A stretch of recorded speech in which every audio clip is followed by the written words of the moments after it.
Viral వల్ల వచ్చే విరేచనాలు యూజువల్‌గా అంటే చాలా వాటరీ ఉంటది. చాలా మోర్ దెన్ కొందరైతే 20 టైమ్స్ 10 సార్లు లూజ్ మోషన్స్ పోయే ఛాన్సెస్ ఉంటాయి. సో, కంప్లీట్‌గా పోయేటప్పుడు కంప్లీట్ వాటరీ ఉంటుంది.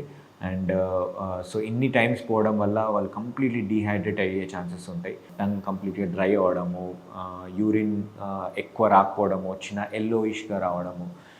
ఎందుకంటే కంప్లీట్ డీహైడ్రేషన్ వల్ల మన కిడ్నీస్ కొంచెం యూరిన్ ఎక్కువ సెక్రీట్ కాకుండా కాన్సంట్రేట్ చేయడానికి ట్రై చేస్తుంది. సో, దానివల్ల మనకి యెల్లో యూరిన్ కానీ, ఫుల్ టంగ్ డ్రై అవ్వడం కానీ, దాహం ఎక్కువేయడం కానీ ఇలాంటి సింప్టమ్స్ చూడొచ్చు. వీళ్ళలో హై గ్రేడ్ ఫీవర్స్, జ్వరం కూడా వచ్చే ఛాన్సెస్ ఉంటాయి. వామిటింగ్స్ కూడా అయ్యే ఛాన్సెస్ ఉంటాయి. సో, ఇలాంటి సింప్టమ్స్ ఉన్న వాళ్ళు ఫస్ట్ వాళ్ళు చేయాల్సింది వాటర్ చాలా ఎక్కువ తాగాలి.